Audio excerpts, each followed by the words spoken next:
ഞാൻ ഫാറൂഖ് VK പടി NH66 കുളപ്പുറത്തുള്ളത് Tirurangadi എന്നുള്ള ഒരു സൈൻ ബോർഡ് അതിൻ്റെ ആരോ മാർക്ക് കണ്ടില്ല ഇങ്ങനെ. അപ്പോൾ ഞാൻ നിൽക്കുന്ന സ്ഥലം ആ ഭാഗമാണ് തൃശ്ശൂർ, ആ ഭാഗമാണ് കോഴിക്കോട്. അപ്പോൾ ഈ സൈൻ ബോർഡ് പ്രകാരം ഒരാൾ ആ ഭാഗത്തുനിന്ന് വരുന്ന ഒരാൾ കുളപ്പുറത്തെ പുതിയ മേൽപ്പാലം വഴി അങ്ങനെ തിരിഞ്ഞുകാണ്ട് തിരുരങ്ങാടിക്ക് പോകണം.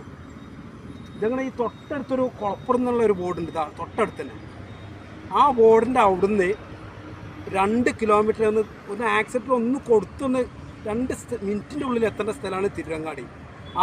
അത് ജനങ്ങളെ ശരിക്കും പേപ്പിക്കണ ഒരു രൂപത്തിലുള്ള ബോർഡാണിത്.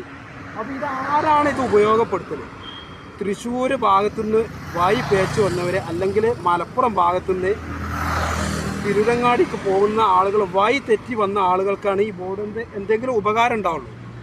അയാൾ സ്വാഭാവികമായിട്ടും നട്ടം തിരിഞ്ഞൊരു മനുഷ്യനാണ്. അപ്പോൾ അയാളെ നട്ടം തിരിച്ചുന്ന ഏർപ്പാടാണ് ശരിക്കും ഈ ബോർഡ്. കാരണം ഈ ബോർഡ് ശരിക്കും ആരോമാർക്ക് കൊടുക്കുന്നത് അങ്ങോട്ടാണ്. കാരണം ഈ തൊട്ടടുത്ത് കണ്ടില്ലേ, ഈ തൊട്ടടുത്ത് തന്നെ തിരുരങ്ങാടിക്കുള്ള പുരാതന ജംഗ്ഷനാണ്. അരീക്കോട് പരപ്പനങ്ങാടി സ്റ്റേറ്റ് ഹൈവേ ആണ്, അതിൻ്റെ ജംഗ്ഷനാണ് ഈ കാണുന്നത്. അങ്ങോട്ട് കൊടുക്കാതെ നേരെ അവിടെ പാലത്തും പോയി തിരിച്ച് അങ്ങനെ വരണം. അതും അവിടെ 1 വേ ആണോ 2 വേ ആണോ ഒന്നും അറിയില്ല. ഇനി 1 വേ ആക്കാനുള്ള ഒരു തന്ത്രത്തിൻ്റെ ഭാഗമാണോ ഇതെന്ന് അതും അറിയില്ല. ഏതായാലും ചെറിയ കോപം എന്നുള്ളത് നട്ടം തിരിഞ്ഞോനെ വീണ്ടും നട്ടം തിരിപ്പിക്കണ ഒരു ബോർഡാണിത്.